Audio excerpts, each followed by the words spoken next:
Mungkin ini satu-satunya tempat ya di Indonesia ini, sebuah tempat untuk kita berkumpul bersama-sama yang orang lain berkata itu gereja, tapi kita beri nama tempat ini rumah kita. Ngerti gak maksudnya rumah kita? Kenapa? Loh ya, artinya apa? Rumah kita itu kenapa diberi nama rumah kita tempat ini? Coba jawab, kenapa diberi nama rumah kita? Karena punya kita. Yang lain jawab, kenapa diam? Kau nggak menjawab, lebih ulang. Gak usah dengar pelajaran ini. Kenapa disebut rumah kita? Nyaman. Apalagi, oh ini betul semuanya lagi nggak punya rumah ini kendala, makanya nggak bisa jawab. Oke, saya beri pertanyaan kepada saudara. Sebutkan kepada saya satu hal saja, dan dunia mengetahui ini, mempercayai satu hal saja. Saya minta sebagian besar saudara jawab. Bagi yang belum kenal saya, supaya saudara tahu, saya ini kalau ngajar itu ingin ada interaksi di antara yang mendengar. Jadi saudara nggak boleh cuma terima saja, harus ada interaksinya. Ya, jadi kalau saya tanya harus dijawab. Kalau saudara diam, saya anggap saudara budek, itu aja. Serius, kata ini kasar, tapi saya mau katakan, berarti saudara budek karena nggak mau menjawab. Jadi dengar ya. Sebutkan kepada saya hal yang sangat penting. Satu hal, satu saja, yang sangat penting dalam hidup semua manusia di dunia. Oh, saya tanya kok, ayo apa? Yang paling penting? Nafas, bukan. Nggak makan. Oke, nafas, makan, bukan. Air, bukan. Ayo. Tidur, nyaman, teman, semuanya salah. Dengerin dulu. Nah, saya akan buktikan kepada saudara tentang nafas, tentang nyaman, tentang apa lagi tadi itu? Makanan, ya semuanya. Dengar ya. Kalau tidak ada yang satu ini, maka semua itu nggak bisa dialami dengan benar. Saya mau menjawab dari banyak orang yang saya pernah tanya. Biasanya orang-orang itu menjawabnya uang yang penting. Nah, mungkin karena di tempat rohani sudah pura-pura malu. Padahal di hati saudara saya tahu uang. Jujur, betul? Nah, salah. Lalu saudara jawab nafas. Oke, ayo kita buktikan. Ada orang jawab kesehatan. Betul. Ada orang menjawab pendidikan. Betul. Tapi kalau tidak ada yang satu ini, maka semua hal itu tidak akan ada gunanya. Rumah. Orang bernafas itu di mall, di pasar, di sekolah, atau di mana dulu. Rumah. Kalau orang nggak pernah bisa bernapas di rumah, berarti orang itu nggak punya rumah. Kalau ada psikolog di sini, saya yakinkan saudara, orang yang paling celaka di dunia bukan orang nggak bisa makan. Orang yang paling celaka di dunia bukan orang yang nggak bisa sekolah. Orang yang paling celaka di dunia ketika orang itu tidak pernah bisa berkata, aku mau pulang. Betul tidak? Aku mau pulang. Nah, kalau orang itu nggak bisa berkata, aku mau pulang, berarti dia orang paling menderita di dunia ini. Renungkan iya atau tidak? Nah, rumah itu tidak perlu gedungnya. Rumah itu tidak perlu fasilitasnya. Rumah itu tidak perlu daerahnya di mana. Rumah itu ada satu bentuk, satu keadaan. Ayo kita baca dua ayat ini lebih dulu untuk kita yakinkan diri kita bahwa ini yang Papa kita bahas. Pertama, Efesus 1 ayat 4. Efesus pasal yang pertama ayat yang keempat. Nah, sebab di dalam Kristus Yesus Papa telah memilih kita sejak kapan? Ayo, sejak kapan? Sebelum dunia dijadikan, supaya kita kudus dan tak bercacat di hadapannya. Ayo kita perhatikan. Kalau dia memilih kita sejak dunia belum dijadikan, yang paling penting kita tanya tentang siapa? Uang. Orang tua. Terima kasih yang jawab itu. Renungkan. Kalau Papa telah memilih kita itu sebelum dunia dijadikan, Itu artinya Tuhan itu tidak berbicara tentang orang tua kita. Sebab di dalam fase ini orang tua kita belum ada. Bahkan orang tuanya orang tua kita lagi sudah ada belum? Belum. 90 sekian persen kehancuran hidup seorang manusia ketika dia marah.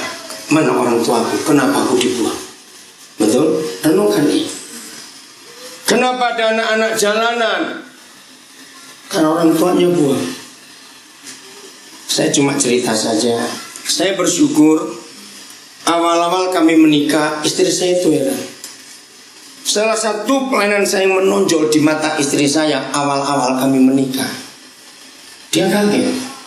Cukup banyak orang tua angkat yang harus jujur kepada anak-anak angkatnya bahwa kami ini bukan mama papa kandung.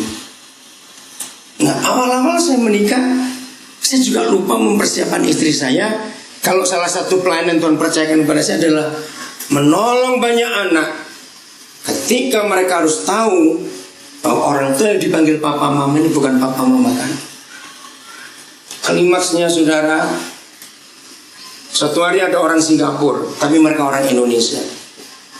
Mereka punya 2 anak perempuan dan 2 anak adopsi dari 2 keluarga berbeda.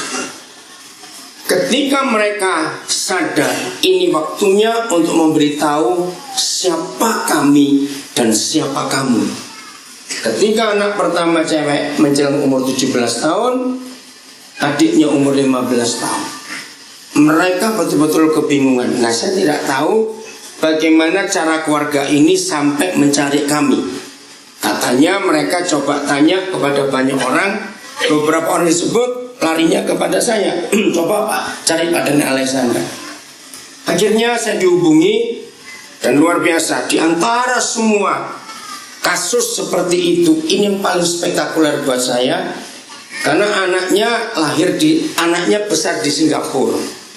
Akhirnya kita buat perjanjian ketemu di Bali. 2 hari sebelum kejadian, istri saya batalkan, nggak mau ikut. Saya tanya kenapa?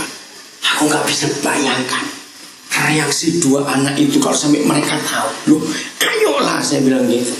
Pokoknya istri saya nggak mau. Ya udah, istri saya nggak ikut. Saudara, percayalah, tidak ada seorang pun di antara kita tahu siapa orang tua kandung kita kalau nggak lewat tes DNA. Nah, ini kalau lihat wajahnya di sini jadi bingung, lalu aku ini anaknya siapa? Tapi janji ya, pulang nanti jangan tanya mama papamu. Ma, Pak, betul nggak aku ini anak kalian? Awasannya itu. Begini loh saudara, modal mirip wajah saja bisa katakan itu anak kandung? Tidak. Nah, dalam banyak diskusi kepada orang-orang yang mengalami seperti itu, maka itu saya katakan ada banyak peristiwa yang bisa menghancurkan hidup kita. Banyak, betul? Kita disakiti orang, kita dilecehkan orang, kita ditipu orang, kita macam-macam. Tapi catat, yang paling menghancurkan itu ketika suatu saat tahu ternyata orang itu bukan anak kandung 2 orang. Betul nggak sih? Nah, itu terjadi banyak di sekitar kita. Kalau papa di surga sendiri tidak mempermasalahkan tentang orang tua kita, karena dia nggak sibuk dengan itu. Yang penting kita sudah dia pilih sebelum orang tua kita ada. Renungkan ini. Saya beri pertanyaan. Berarti ketika papa sudah memilih kita sejak dunia belum ada, berarti orang tua kita belum ada juga. Berarti kita sudah ada di hadapan dia atau belum? Oh, jangan ragu-ragu, nanti kita akan bahas. Sudah ada di hadapan dia atau belum? Belum. Sudah. Nah, kalau belum ada, dipilihnya gimana? Enggak, barang nggak ada kok dipilih. Inilah hal yang luar biasa, bahwa semua manusia di dunia sudah ada lebih dulu di hadapan Tuhan sebelum dunianya ini ada, sebelum orang tuanya itu. Tema dari rumah kita ini Berapa bulan? Pernah dong? Untuk berapa bulan nih penginjilan ini menggerakkan orang? Berapa? Untuk 3 bulan nih. Januari, Februari, Maret. Menggerakkan umat Tuhan untuk berani untuk menginjil. Nah, ini yang saya temukan. Penginjilan yang paling gampang, cari orang-orang yang hancur status hidupnya. Dan itu banyak ada di sekitar kita. Itu paling gampang. Oke, saya lanjutkan. Jadi kalau Papa di surga pun tidak sibuk dengan mencari siapa orang tua kita, yang penting kita ada. Oke, saya beri contoh yang paling radikal dah. Yang paling radikal. Dan sampai hari ini masih jadi kontroversi. Tiap kali saya bicarakan tentang orang ini, wah terjadi banyak perdebatan. Oke, kalau saudara mendengar nama Steve Jobs, saudara mikir apa? Saya bilang, oh penjual pulsa di sebelah situ loh. Ngawur aja. Ayo, kalau saudara mendengar nama kata Steve Jobs, saudara mikir apa? Orang hebat, orang hebat. Pixar, Apple, macam-macam lagi. Saudara dengar, kalau kita bahas Steve Jobs dengan apa yang sedang kita bahas, dia adalah orang yang paling hancur di dunia. Saya punya 2 biografi dari Steve Jobs dengan 2 versi, dan itu saya gabungkan. Sampai dia mati 5 Oktober 2012. Ya, 2012 yang lalu dia tidak pernah ketemu bapak kandungnya. Dan ibunya pun gak dibahas lagi. Gak tahu di mana. Maaf, saya harus ngomong apa adanya. Bukan mau ngomongin orang mati, enggak. Tapi ini penting. Dia adalah anak hasil perzinahan, kalau sebagai bahasa kasar. Sebab ayah ibunya itu mahasiswi di sebuah kampus di Amerika. Nah, terjadi free sex, hamil. Tapi opa oma dari pihak mamanya Steve Jobs tidak mau menerima bayi ini karena bapaknya orang Arab. Maka itu wajah Steve Jobs ada Arabnya. Akhirnya mamanya Steve Jobs yang masih mahasiswi semester 3 kalau tidak salah, ketemu satu keluarga Kristen namanya Thomas Jobs. Ketika kandungan umur 5 bulan, keluarga ini mengadopsi bayi ini. Dan zaman itu belum ada USG karena dia lahir tahun 56, maka keluarga nggak tahu ini laki atau perempuan, cacat atau tidak, nggak tahu, pokoknya diadopsi. Sampai lahir diambil. Ketika umur Steve Jobs belum 10 tahun, ayah ibu angkatnya ini cerai.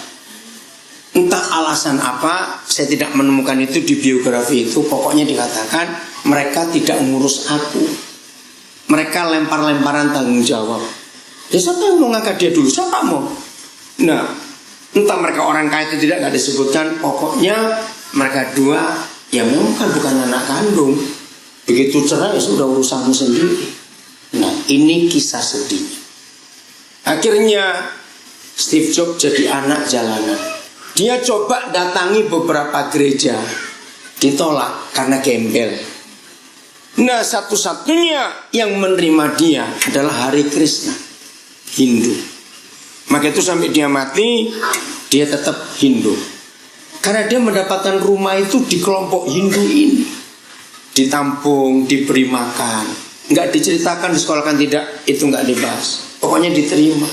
Maka Steve Jobs menemukan sebuah kehidupan. Waktu dia meninggal, saya itu nangis. Istri saya tanya, kamu nangis siapa? Ini loh, nggak baca berita ini. Loh betul. Saya itu respect, saya kagum pada Steve Jobs. Saya nonton filmnya sampai 4 kali sudah. Saya ingin tahu celah-celah hidupnya itu bagaimana, dan ini luar biasa. Nah, siapa ngira, maaf pakai kata jelek, anak hasil perzinahan membuat sejarah di dunia? Loh kok nggak amin sih? Loh betul tidak? Maka itu kalau kamu lahir benar-benar nggak bisa membuat sejarah, lebih baik jadi kucing. Jangan jadi orang kalau nggak bisa membuat sejarah. Setuju saya ngomong ini? Dikasih makan kok nggak ada hasil apa-apa, cuma berak dan tidur saja. Aduh. Jadi kalau ngomong gitu ya jangan marah. Loh betul nggak? Lebih baik saudara jadi sesuatu ya, bukan manusia lah, daripada hidupmu nggak menghasilkan apa-apa. Contoh yang berikut, saya percaya di ruangan ini mungkin cuma 0,05% saja yang nggak memakai WhatsApp. Betul, WhatsApp, betul? Sedikit sekali. Nah saudara, sampai hari ini WhatsApp ini menjadi fenomena. Beda dengan Facebook. Masih ingat penemunya namanya Yan Kom? Orang miskin. Nah dalam biografi Yan Kom nggak diceritakan bapaknya, tapi ibunya yang membawa dia ke Amerika waktu umur 16 tahun dengan konsep American Dream. Mereka orang Ukraina, sekarang aja masih miskin negara itu, apalagi tahun itu. Nah begitu mereka tiba di Amerika, nggak punya uang, nggak punya pendidikan, maka mereka lagi saja jadi homeless atau jadi gembel. Nah ada gereja yang menyediakan makan gratis untuk para tunawisma itu. Nah disitulah ibu dan anak ini dapat makan. Tapi sejak dari Ukraina, ibunya sudah kena penyakit TBC karena kemiskinan. Yan Kom kerja di supermarket bukan sebagai kasir apa tidak. Kalau supermarket tutup dia baru masuk. Nah kerja apa ya? Cleaning service, dia nyemprot lantainya, buang sampah. Terus dia ulet, dia berjuang. Dia kerja loper koran juga, apa saja dia kerjakan. Nah waktu dia kerja di Yahoo, dia ketemu seorang namanya Brian Acton. Gak tau ide apa yang muncul, tiba-tiba WhatsApp ini muncul. Nah akhirnya mendunia sampai hari ini. Maka itu ketika tanggal 24 Januari 2014 yang lalu, Facebook membeli WhatsApp dengan harga yang fantastis sekali. Karena belum pernah terjadi di dunia ada transaksi bisnis senilai sebesar itu tuh belum pernah terjadi. Nah yang membuat Warren Buffett, Bill Gates itu bingung-bingung melihat anak muda. Apalagi waktu Mark Zuckerberg membeli itu dia belum umur 30 tahun. Saudara bayangkan berapa ratus miliar dolar yang dibeli? Saya lupa, 219 miliar. Itu kalau dirupiahkan, saya nggak tahu berapa jumlahnya. Tapi saya bisa tahu kalau itu diberikan kacang semua, maka Jakarta akan terendam 2 km ke bawah. Habis 219 miliar. Nah waktu penandatanganan itu yang menyedihkan, mengharukan, bukan menyedihkan, saya ikut menangis. Yan Kom minta kepada Mark Zuckerberg penandatanganan bukan di notaris, bukan di gedung ini. Di mana? Di gereja tempat aku dan ibuku diberi makan. Luar biasa. Begitu selesai tanda tangan, saya melihat di CNN dan saya ikut menangis.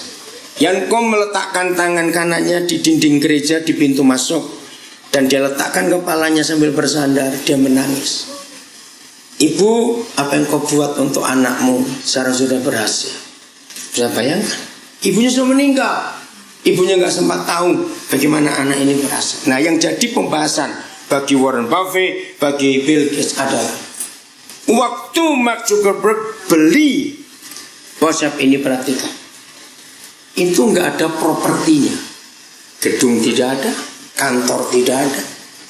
Loh, sadar nggak? Yang dibeli apanya? Dengan uang ratusan triliun ini. Loh, betul nggak saudara?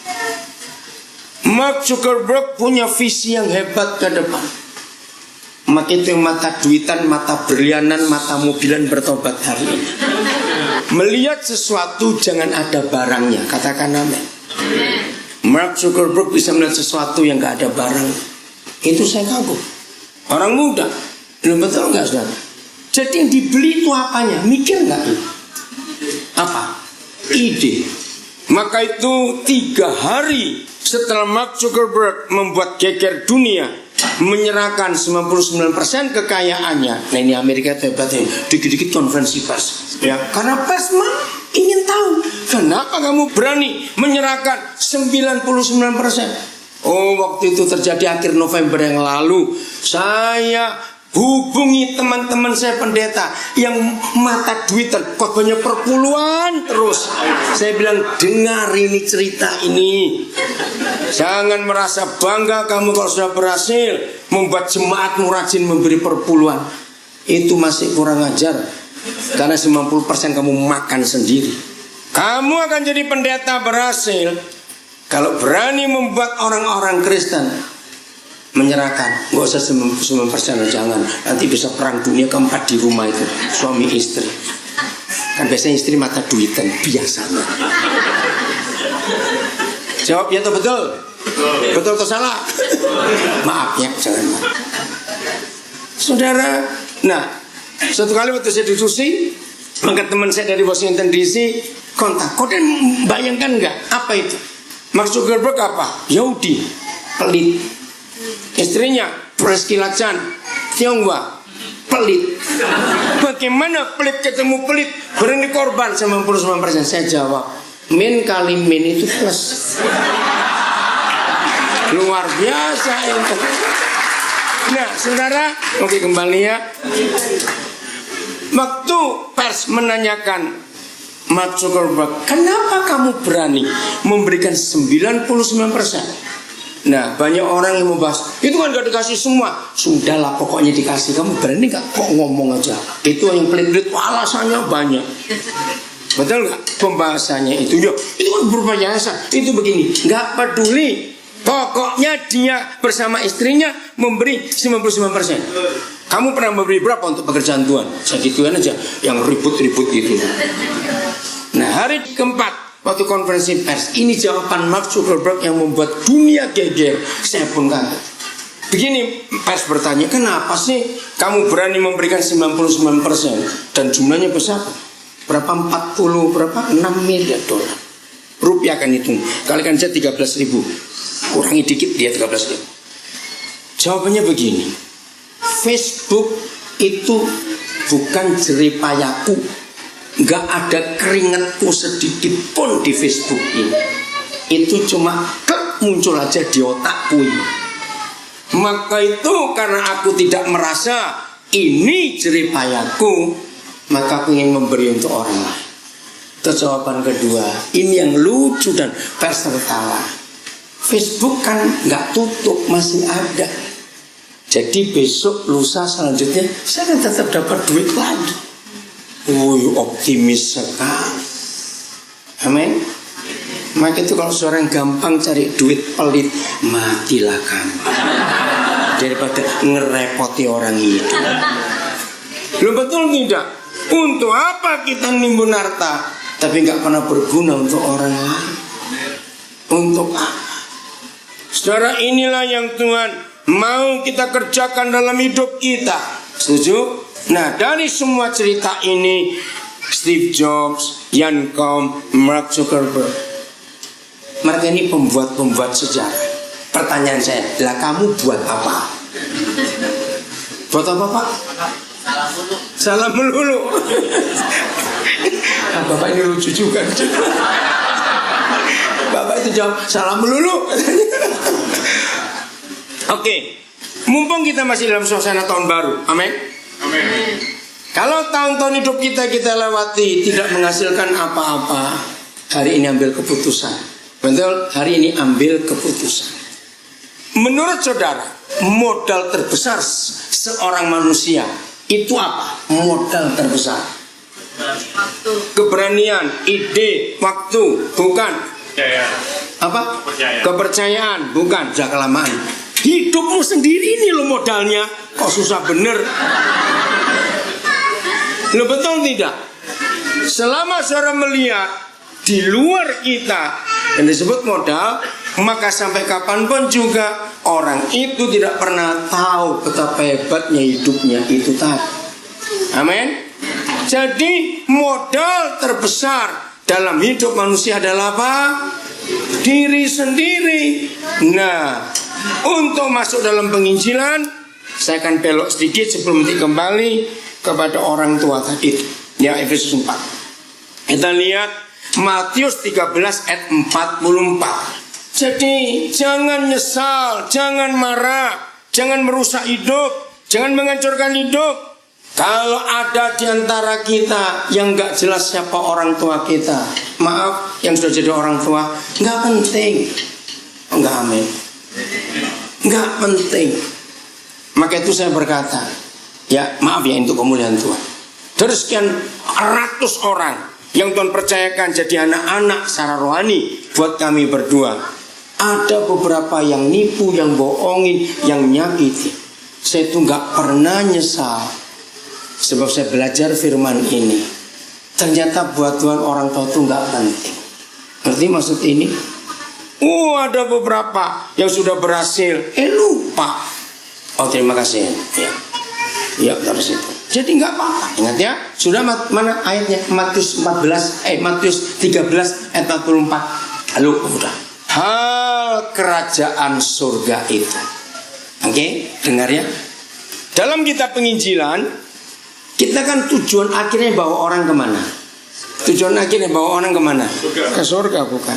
Nah, inilah salah satu ayat yang sangat jelas. Surga itu apa? Ternyata surga itu bukan somewhere in nowhere. Artinya di mana? Ya nggak tahu. Surga itu bukan sebuah tempat geografis. Surga itu bukan sebuah bangunan, enggak. Tapi hal kerajaan surga itu. Siap ya? Siap. Agama merusak konsep surga. Katakan amin, saudaraku. Saya ulangi, agama merusak konsep surga habis-habisan. Itu agama. Kenapa? Sebab bagi setiap agama, surga itu kapling mereka. Yang lain kontra. Jahat agama. Tapi buat Tuhan Yesus ini surga. Hal kerajaan surga itu seumpama harta yang terpendam di ladang, yang ditemukan orang lalu dipendamkannya lagi. Oleh sebab sukacitanya, pergilah ia menjual seluruh miliknya, lalu membeli ladang itu. Berarti harga ladang itu berapa? Ayo jawab, berapa harga ladang itu? Ya berapa? Sampai suatu hari saya menemukan sebuah buku yang luar biasa. Buku apa itu? Saya temukan sebuah buku yang menceritakan ada orang. Oh kok bawa itu? Nanti habis ini papa mau saksi soal kamu. Cepat balik. Oke, dengar ini. Orang ini gila dengan batu. Bukan naki, maunya batu. Waduh, itu kalau dengar orang cerita tentang batu apa, koleksinya enggak tahu berapa. Sampai suatu hari dia dapat berita di satu kota di India ada orang yang jual batu. Dia lihat di fotonya, wah ini batu langka, dan dia berangkat. Begitu sampai dia kagum lihat batu itu. Nah penjualnya pun tahu, oh ini orang ahli. Karena cara ngelihat penjualnya tahu ini betul orang ngerti batu. Maka tibalah transaksi dengan pertanyaan, berapa harga? Yang jual tanya, kamu punya berapa? Bingung gak? Maksudmu? Iya, kamu punya berapa? Uangku maksudnya? Iya. Banyak sekali. Terus? Ya itu. Hah? Semua? Iya. Uang yang kamu punya harganya. Jangan main-main kamu. Lalu istriku, anak-anakku mau taruh mana? Hidupnya baik. Oh, kamu masih punya istri, punya anak-anak. Itu harganya ini juga. Wah, mulai marah dia. Kamu jangan macam-macam, lu serius. Anak-anak kami sudah mau menikah. Oh, jadi kamu punya menantu, termasuk menantu.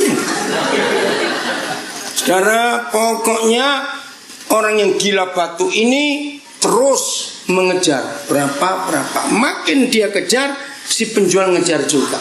Ketahuan kalau ini punya pabrik, punya ini, punya itu, punya. Saudara nggak ikut baca, tapi saya tahu jawaban saudara. Akhirnya bisa beli nggak orang? Ya. Bisa beli nggak? Ya. Dia pulang dengan kecewa karena dia tidak berhasil untuk menyerahkan semua miliknya. Dia marah kepada penjual itu, sombong betul kamu. Ayo kita bahas ayat ini. Saudara perhatikan. Siapa pedagang yang menemukan ladang itu?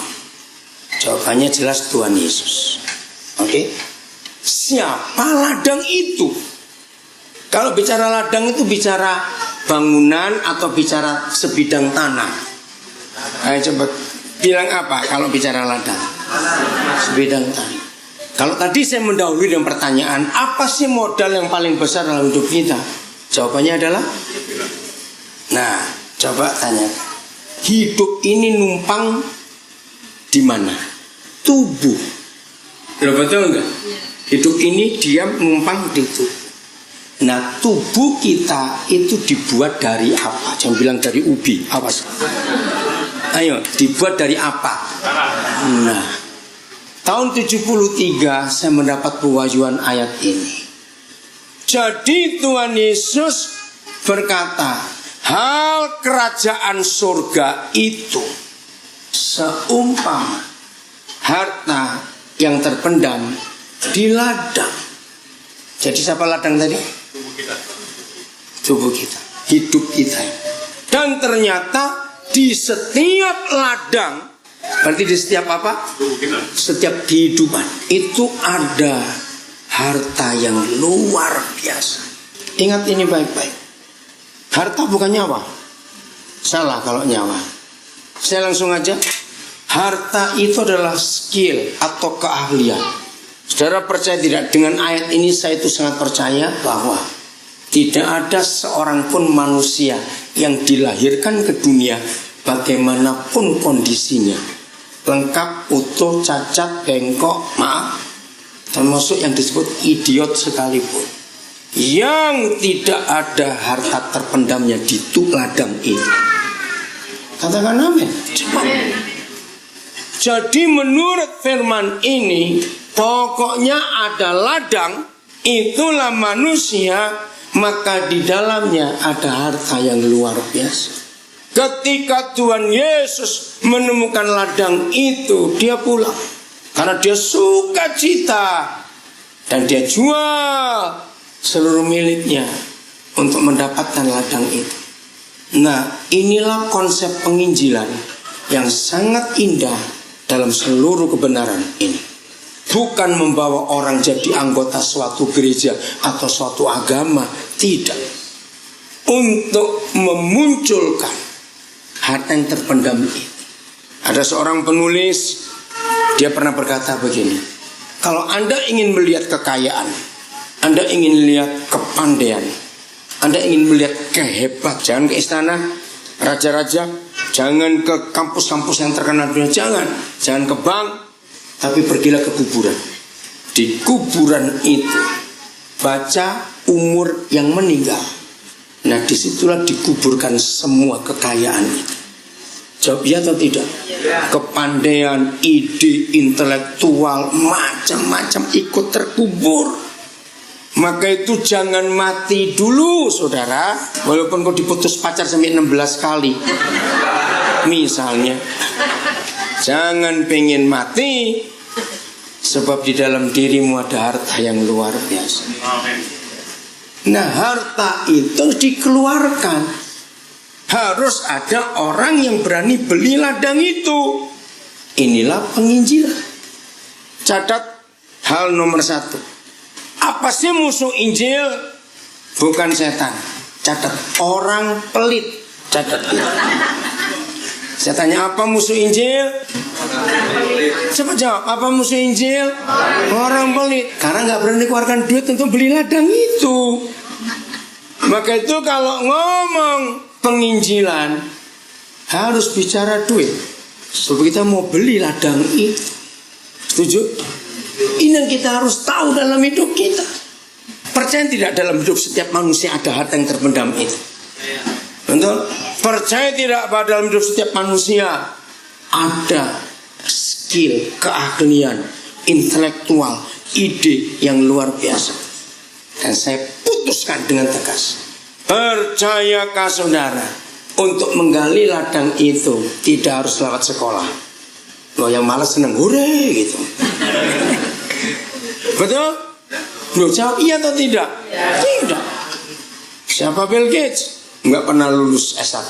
Siapa Thomas Alva Edison? Cuma kelas 3 SD.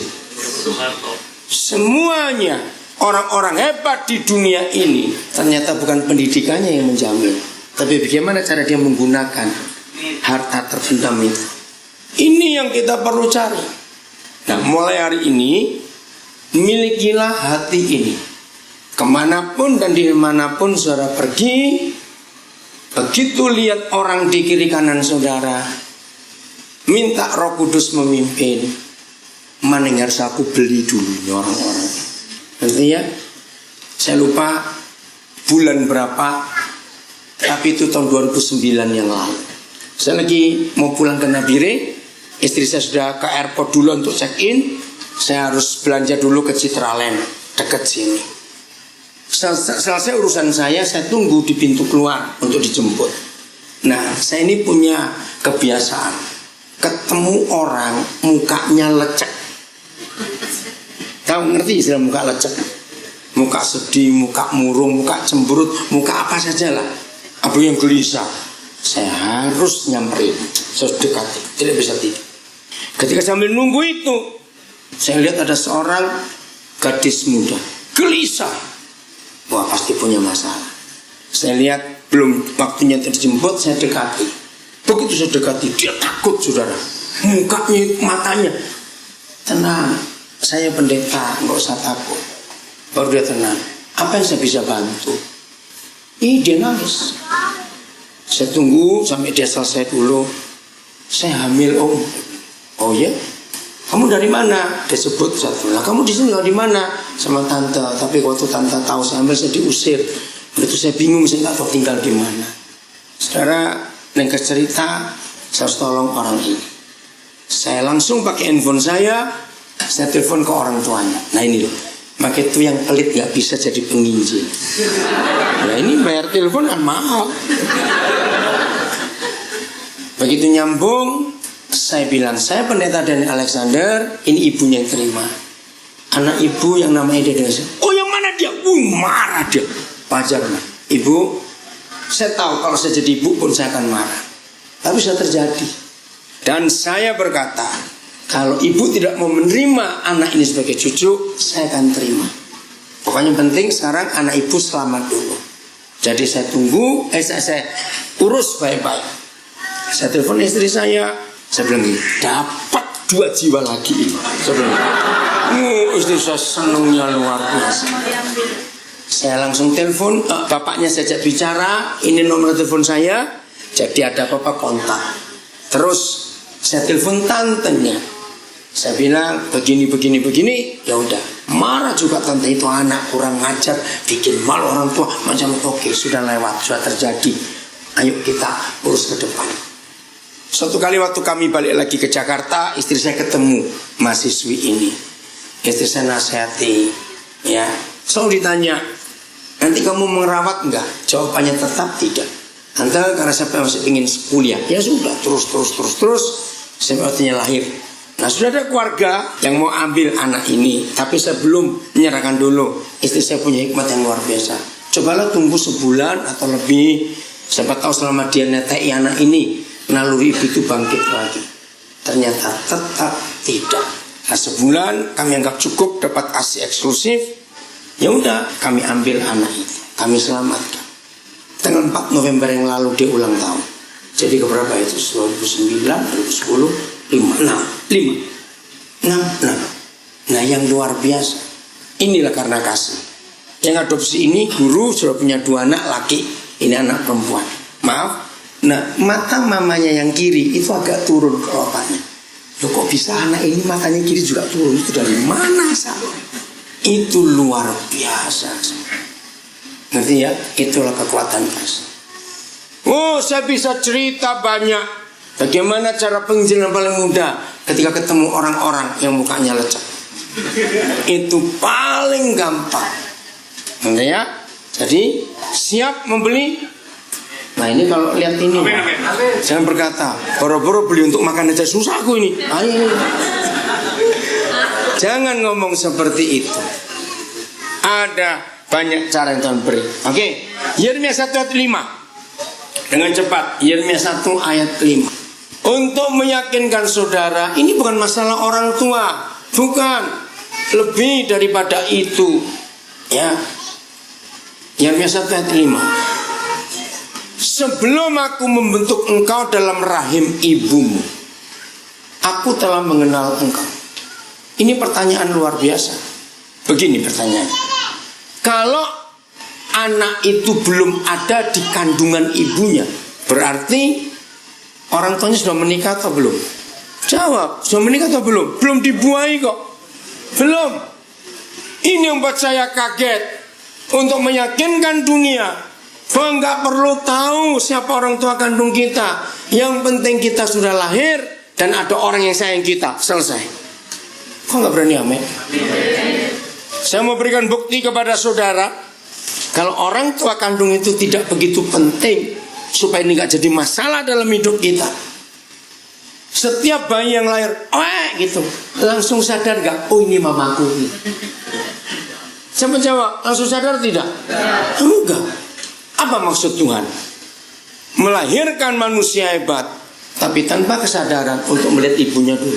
Jawabannya, dunia ini kejam dan jahat. Ada banyak anak yang dibuang.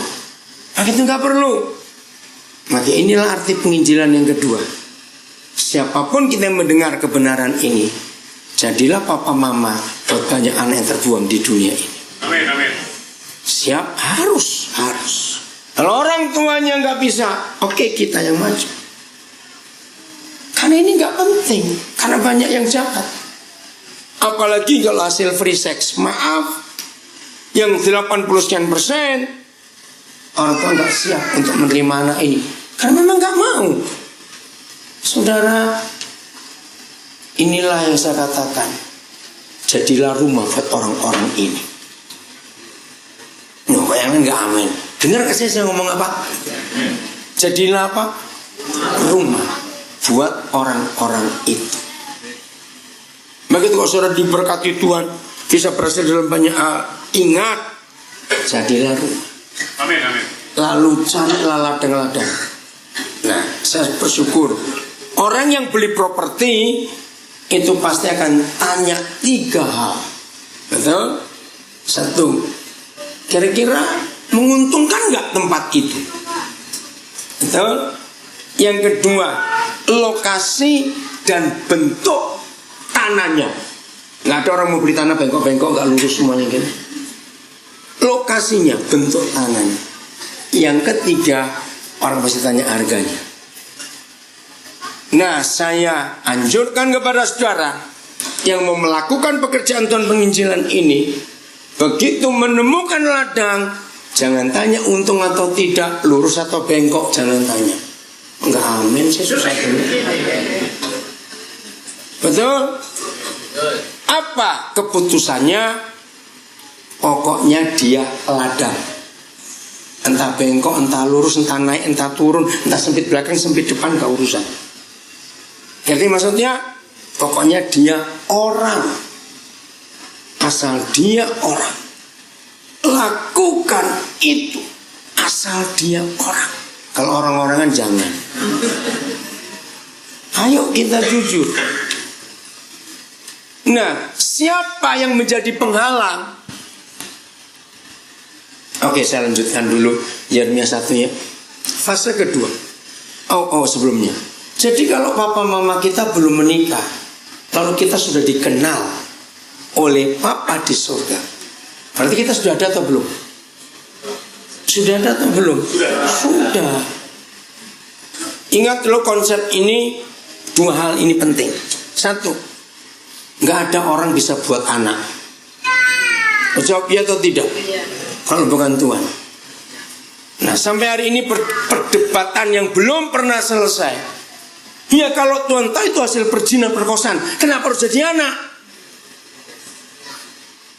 Saya punya 2 jawaban pada orang-orang seperti itu. 1, yang jadi Tuhan itu kamu atau dia? Nah, betul tidak? Ya sudah, diem kamu. Itu urusan kita. Nah, yang kedua adalah ini.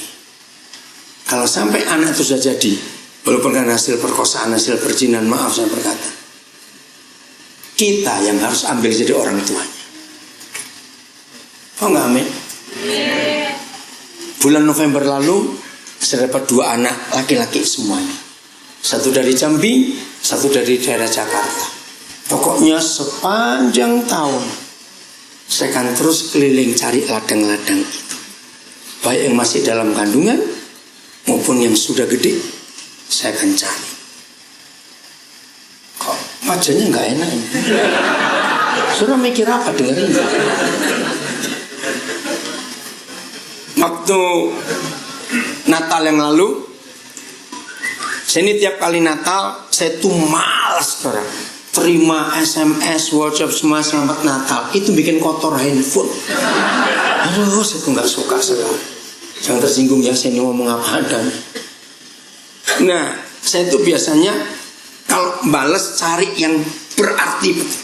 Nah, Natal tahun yang lalu saya dikirimi salah seorang anak saya YouTube tentang X Factor di Amerika. Yang menang adalah anak Iran yang cacat tangan dan kakinya.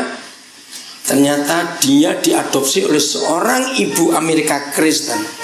Ketika ibu ini ke Iran berapa puluh tahun yang lalu, dicari di panti asuhan. Yang mengagetkan, ibu ini gak cari yang cakep, yang baik, yang cacat yang dicari. Maka diambilnya dua kakak beradik ini, dua-dua dalam kotak sepatu.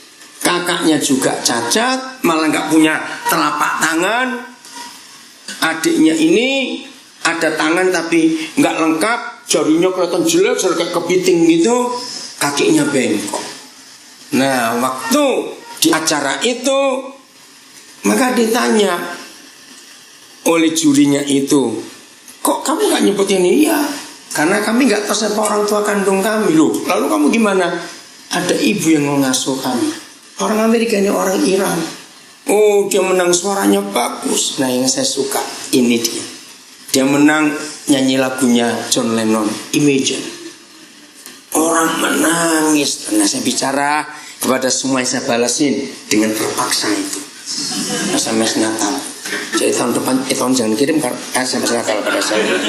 Malas saya terima. Catat baik-baik. Nah, saya kirim Natal yang sesungguhnya. Itu bukan tentang Yesus lahir di Bethlehem, tapi bagaimana kita melahirkan Yesus di hati orang-orang itu. Dan contohnya adalah ibu ini ngadopsi anak bukan yang cakep, yang utuh, yang cacat malah dicari. Oh, anak ini berterima kasih. Apa jadinya aku kalau nggak ada mamaku itu? Hebat bukan? Saudara, ayo kita mikirkan. Jadi kita sudah ada sebelum papa mama kita menikah. Maaf, jangan tersinggung para orang tua. Maka kalau kita sudah cukup mengasihi anak-anak dan balasannya jelek, jangan dituntut. Karena Tuhan cuma titip kepada kita. Kok enggak amin? Walaupun itu darah daging kita, enggak apa-apa. Hal yang kedua bagi setiap anak, setelah kita tahu enggak ada seorang pun bisa buat anak, hanya Tuhan yang punya hak. Yang kedua, mana ada anak sebelum lahir buat proposal dulu, lahirkan saya dong, lahirkan saya. Nggak lucu, dan nulisnya kapan? Tapi papa sudah kenal kita semuanya sejak orang tua kita belum menikah. Fase kedua, dan sebelum engkau keluar dari kandungan, aku telah menguduskan engkau. Jadi papa mama sudah menikah, ibu kita sudah mengandung, dan kita dikuduskan.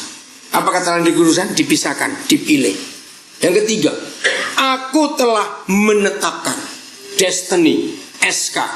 Aku telah menetapkan engkau menjadi nabi bagi bangsa-bangsa. Nabinya gak usah dibahas, itu untuk Yeremia. Untuk setiap kita punya ketetapan yang berbeda-beda. Jadi apa, jadi apa, jadi apa. Katakan amin. Maka itu orang tua jangan memaksa anak-anak untuk jadi seperti yang kita mau. Itu berdosa besar. Betul? Awas, jangan memaksa anak-anak untuk jadi apa yang kita mau. Itu berdosa besar. Yang terakhir, setelah musuh Injil adalah orang pelit, maka ini yang lebih penting lagi. Apa yang menjadi penghalang kasih itu nyata kepada semua orang? Jawabannya gampang, agama yang merusak. Catat itu Bapak. Agama itu merusak kasih Tuhan. Maaf ya, saya harus ngomong ini. Menurut saudara, melihat keadaan akhir-akhir ini seperti ini, maka orang beragama itu sadis atau baik sebetulnya? Sadis. Justru wajah Tuhan itu yang merusak, bukan setan, tapi orang beragama. Sehingga orang gak bisa kenal Tuhan. Tiap kali menyebut kata agama, langsung muncul penghakiman. Setuju saya ngomong ini? Penghakiman. Apa yang dihakimi oleh orang-orang beragama? Perbuatan yang kelihatan. Sehingga ada waktu, tapi nanti saya pesan, tolong ya, setelah kita mendengar kebenaran ini, pulang dari sini, semua anak Tuhan harus menguasai 3 pasal penting. Matius 5, Matius 6, dan Matius 7. Saya selalu berkata kepada banyak teman-teman, banyak anak-anak Tuhan, pokoknya kalau kamu ngaku Kristen tapi gak pernah baca, gak pernah tahu isi khotbah Yesus di bukit, pasal 6, pasal 5, pasal 6, pasal 7 Injil Matius, engkau belum Kristen. Bahkan hamba Tuhan pun yang belum menghidupi 3 pasal itu, dia bukan hamba Tuhan. Saya jamin setiap saudara setelah bisa mengerti Matius 5, Matius 6, Matius 7, saya jamin saudara tidak akan bisa menghakimi orang lagi. Sekalipun saudara tahu dosanya apa. Saya kagum pada ayat ini. Gini aja supaya cepat ya. Menurut saudara, mana lebih mudah, gabung ke satu gereja atau gabung dengan kelompok narkoba? Cepat jawab. Mana yang lebih gampang? Ayo jangan lama-lama. Nah, menjadi anggota gereja itu ribet, lebih ribet daripada ngurus KTP. Setuju saya ngomong ini? Karena pertanyaannya enggak. Tapi orang yang bergabung dengan kelompok narkoba dan sejenisnya, pasti ada suasana welcome to the family. Lu betul tidak? Kita ini senasib, ayo kesini. Tapi masuk gereja, isi formulir dulu. Ditanya doktrin apa gerejamu, sudah dibaptis atau belum, dan sebagainya. Inilah kerusakan Injil. Nah, di Matius 5, Matius 6, Matius 7, Yesus mengajar kita luar biasa. Saya mau baca sebagian aja. Matius 5 yang mulai 21. Kejadian pasal 9. Udah, ini dia. Kamu telah mendengar yang difirmankan kepada nenek moyang kita, jangan apa? Membunuh. Siapa yang membunuh harus dihukum. Tapi lihat Yesus berkata ayat 22, tetapi aku berkata kepadamu. Ayo lanjutkan. Setiap orang yang marah terhadap saudaranya so, stop dulu. Kok saya diem jangan ikut terus. Ini penting. Saya kaget baca. Ayo jujur. Kata setiap orang itu ada di situ nggak kita? Loh, ada nggak? Ya kan kita orang masalahnya. Masa monyet? Jadi setiap orang yang marah kepada saudaranya harus dihukum. Sesabar-sabarnya orang sabar. Betul nggak pernah marah? Bisa tanya kok. Sesabar-sabarnya orang sabar. Ada nggak bisa marah? Artinya nggak usah melulu lah, marah gitu aja Pak. Jangan melulu. Saudara dengar? Berarti seharusnya kita semua orang hukuman bukan? Bukan, bajingan. Kok enak hukuman saja? Maaf saya ngomong kasar. Siapa yang berkata kepada saudaranya kafir? Bicara kafir itu nyangkut masalah apa? Agama. Ini luar biasa Tuhan kita. Hebat sekali. Artinya jangan menghakimi orang. Itu harus dihadapkan ke mahkamah agama. Artinya dihukum. Siapa yang berkata jahil dan sejenisnya kata ini harus diserahkan ke dalam neraka yang neraka ternyata ada yang nggak menyala, ada yang menyala masalahnya. Loh ini kan harus berkata yang menyalanya berarti ada neraka yang nggak menyala. Berarti sebaik-baiknya seorang pendeta, sebaik-baiknya seorang Kristen mendengar hukum kasih ini, ada yang lolos nggak dari neraka? Jawab, ada yang lolos nggak jadi neraka? Nah, itu bertobat kamu kalau nggak hakimi orang. Sombong betul kamu. Betul? Maka itu saya kagum pada Matius 5, Matius 6, Matius 7. Ginilah pokoknya saya percepat. Siapa yang nggak bisa menerima siapa karena sesuatu yang dipakai label iman, pakaian, apa saja, berarti dia orang beragama. Orang beragama itu selalu memojokkan orang lain. Bahkan dalam kekristenan pun, Katolik ngecek Pentakosta, Pentakosta ngecek Protestan, Protestan ngecek Katolik. Umek aja ribut sendiri, nggak habis-habis sampai hari ini. Gitu? Apalagi melihat orang lain. Sampai waktu Natal sibuk, ada agama yang sibuk nggak boleh mengucapkan Natal. Lalu ada satu ustadz, saya geli sekali, yang masuk di sosial media, dan dia pakai huruf Arab nulisnya dan pakai foto-foto. Barang siapa memakai sesuatu yang umat lain pakai, maka dia adalah sama dengan umat itu. Aja ya, itu ayat suci mereka. Di situ ada nggak tahu berapa puluh. Dikatakan begini, yang pakai mobil pertama kali adalah orang kafir Eropa, maka kafirlah kamu kalau pakai mobil. Yang menggunakan internet pertama kali adalah orang kafir Yahudi, maka kafirlah kamu kalau pakai itu. Yang menggunakan BH pertama kali adalah orang Romawi, maka kafirlah kamu. Yang menggunakan celana dalam pertama kali adalah orang Yunani, maka kafirlah kamu. Yang menggunakan Facebook pertama kali adalah orang kafir Yahudi. Mana ngikutin nggak? Ada toh? Saya geli dapat itu. Yang pakai kacamata pertama kali adalah orang kafir Eropa. Akhirnya ya nggak pakai apa-apa. Itu ustadz yang nulis, hebat juga ini. Yang pakai AC pertama kali orang kafir ini. Oh, semuanya kafir semuanya. Maka itu Yesus berkata, yang berkata kepada saudara kafir itu harus dihukum, saudara. Ngeri sekali. Ayat 23, cepat. Ayat 23. Sebab itu jika engkau mempersembahkan persembahan di atas mezbah dan kau teringat akan sesuatu yang ada dalam hati saudaramu terhadap engkau, pelan-pelan. Banyak orang tidak teliti membacanya. Bukan ada sesuatu di hatimu tentang saudaramu. Ngerti maksudnya? Berarti itu yang jengkel kita. Tapi ini, lu ayo baca lagi. Siapa yang jengkel pada siapa? Nah, ini kan repot. Lah mana tahu aku kok dia jengkel sama aku? Lu betul nggak? Lu ini lu hukum. Saya pusing. Tuh ini gimana? Oke, bukan itu masalahnya. Masalahnya sederhana.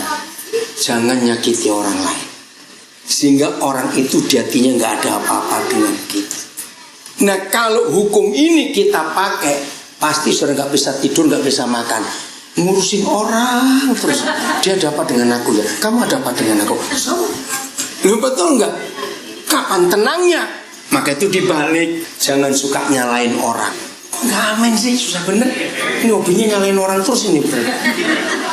Jadi sebelum kita beribadah kepada Tuhan, kita harus sadar kalau ada saudara kita di hatinya kecewa, tersinggung, jengkel dengan kita harus bereskan dulu. Nah, di agama nggak begitu. Ini kasih. Terus ayat 24. Tinggalkanlah persembahanmu di depan mezbah itu dan pergilah berdamai dahulu dengan saudaramu, lalu kembali untuk mempersembahkan persembahanmu itu. Terus segeralah berdamai dengan lawanmu selama engkau bersama-sama dengan dia di tengah jalan, supaya lawanmu itu jangan menyerahkan engkau kepada hakim dan hakim itu menyerahkan engkau kepada pembantunya dan engkau dilemparkan ke dalam penjara. Ini sama dengan neraka tadi. Terus 26, ayo cepat waktunya. Aku berkata kepadamu, sesungguhnya engkau tidak akan keluar dari sana sebelum kau membayar lunas sampai hutangmu sampai lunas. Tolong catat ya waktu. Matius 21 ayat 35 sampai 46. Nanti baca di rumah. Ini hubungannya dengan Matius 5 ayat 26. Lagi sekali, Matius 21 ayat 21 sampai 46. Nanti baca di rumah. Janji yang nggak baca, awas. Janji. Oke, 27. Matius 20. Nah, kamu telah mendengar firman. Nah, dengar ini, dengar. Saya kaget dan saya takut dengan hukum ini. Kamu telah mendengar firman, jangan berzina. Tahu bukan? Lanjut 28. Tetapi aku berkata kepadamu, setiap orang yang memandang perempuan serta menginginkannya sudah berzina dengan dia di dalam hatinya. Saya mau ganti kata perempuan. Ini kurang adil. Karena zaman sekarang pelacur laki juga banyak. Loh, gak usah tertawa. Oke, dengarkan baik-baik. Dengarkan baik-baik. Saya pertama dapat hukum ini, saya sedihnya luar biasa. Begini loh masalahnya. Dengar. Sependeta-pendetanya seorang pendeta. Berarti pendeta apa itu? Ayo coba ulang. Sependeta-pendetanya seorang pendeta. Berarti pendeta apa? Wah, pendeta hebat. Ini masalahnya. Matanya masih bisa kurang ajar, Pak. Ayo jawab cepat. Mas, maka itu saya berkata, berarti satu saja harus buta, ini gak bisa hidup. Loh betul. Karena pendeta pun gak bisa lolos dari hukum ini. Mas, saya mau tanya kepada saudara. Dengarkan. Ketika orang hanya ngurusi perzinahan dan sejenisnya yang kelihatan, saya mau tanya jujur, adakah di ruangan ini yang lolos dari hukum kasih ini? Jawab, ada yang lolos tidak? Termasuk yang sudah tua-tua, mata masih bisa kurang ajar. Apalagi yang muda, aduh sudah. Setuju? Maka itu jangan menghakimi orang. Kamu begini, kamu begitu, bukan urusan kita. Yang tidak kelihatan pun luar biasa ngeri. Dalam KUHP tentang perzinahan, ini ada anak saya yang pengacara juga pasti dia tahu. Hukum KUHP tentang perzinahan itu macam-macam. Ya, melecehkan, noel, meluk, apa sudah banyak lagi. Itu hukumnya beda-beda. Tapi surga hukumnya sederhana. Berzina buat surga tidak perlu di tempat tidur. Dengar ini baik-baik. Lo betul tidak? Ini masih di tempat tidur begini, di mana? Lo di mana? Tiap hari. Susah bener jawabnya. Wih, ngeri sekali hukum ini. Maka itu saya kembali pada lagunya John Lennon. Ketika lagu itu muncul tahun 70-an awal yang lalu, saya sudah melayani Tuhan. Banyak pendeta melarang. Jangan dengar lagu itu, menyesatkan, duniawi. Saya bilang tunggu dulu om, saya bilang begitu. Karena saya masih muda waktu tahun 70-an. Itu lagu itu benar. John Lennon tidak menyalahkan Tuhan, dia nyalakan agama. Masih ingat salah satu baitnya? Oh, imagine kalau dunia ini tanpa agama. Betul, jadi indah. Kalau dunia itu gak ada agama. Loh kok gak berani amin sih orang-orang? Betul, kalau gak ada agama dunia ini indah. Tepuk tangan dulu. Kok kayak orang pakai tepuk ngasarnya. Dunia jadi indah kalau gak ada agama. Agama itu merusak. Maka itu jangan menghakimi orang. Berikut, cepat. Maka jika matamu yang kanan menyesatkan engkau, cungkilah dan buanglah itu. Wih, sadis.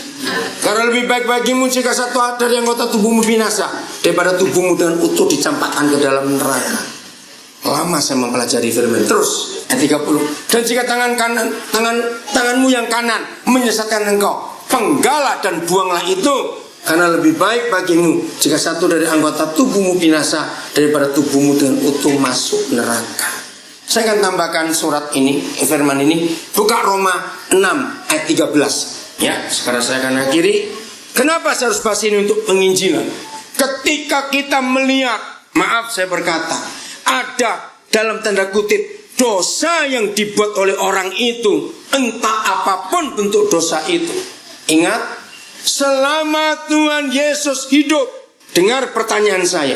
Selama Tuhan Yesus hidup, kita baca di 4 Injil, pernah gak dia sibuk ngurusin dosa? Jawab, pernah gak dia sibuk ngurusin dosa? Enggak.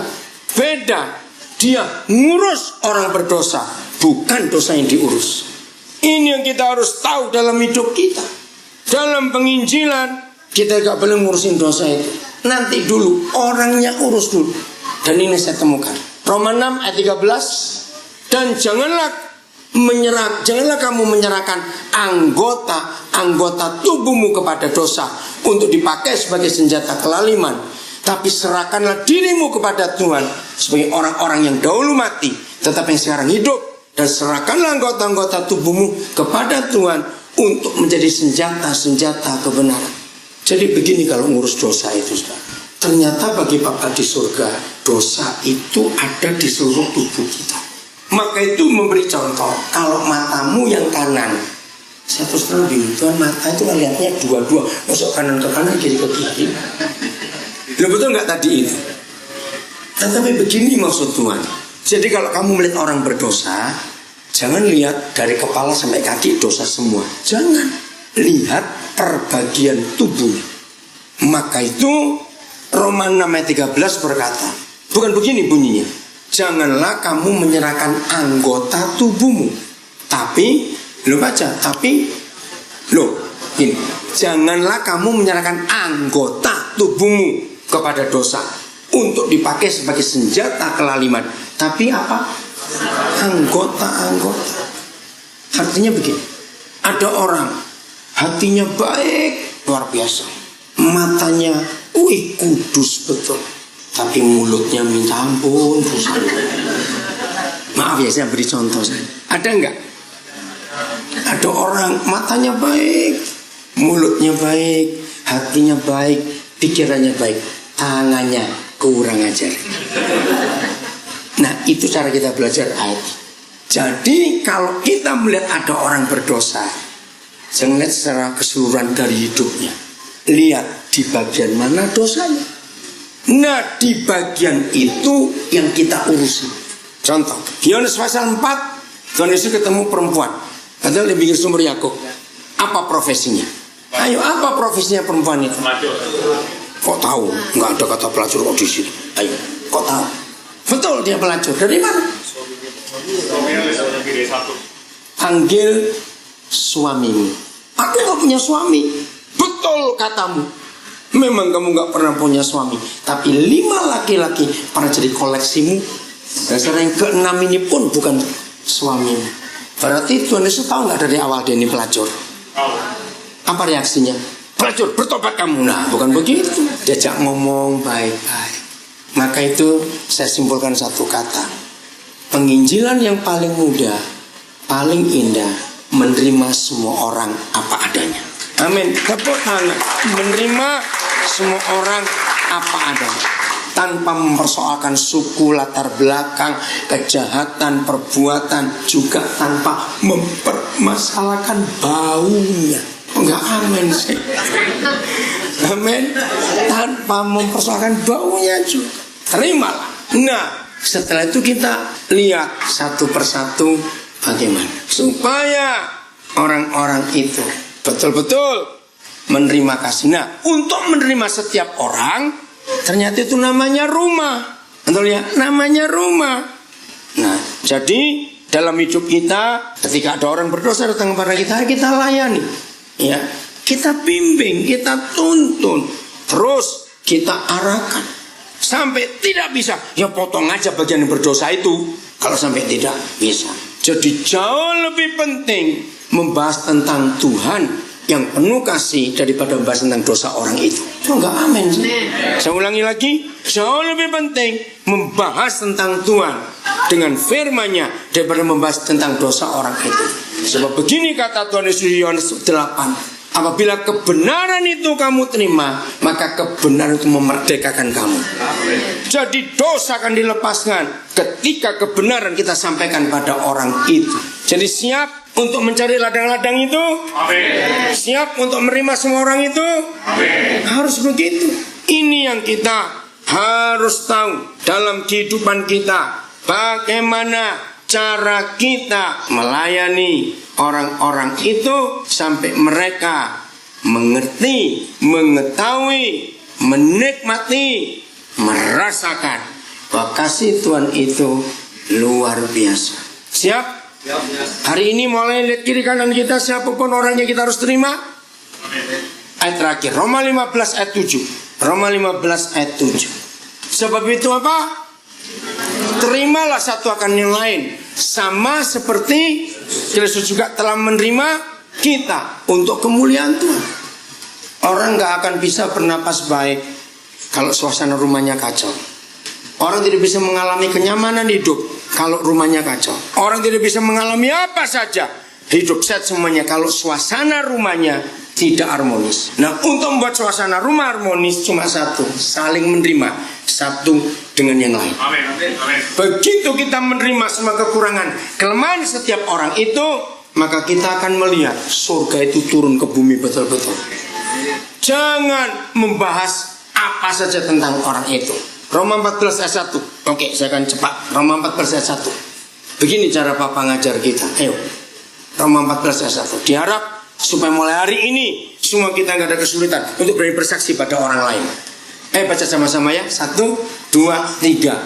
Terimalah orang yang lemah imannya tanpa mempercakapkan pendapatnya. Apa kata lain? Tanpa mempercakapkan pendapatnya. Apa arti yang lain? Ayo, musuh nggak ngerti. Apa kata lainnya? Apa? Susah bener sih. Tanpa mempercakapkan pendapatnya. Itu artinya apa kata lainnya? Jangan menghakimi. Apalagi? Jangan mandang rendah. Jangan gosip. Pokoknya jangan urusi dosanya, kesalahannya, jangan urusi itu.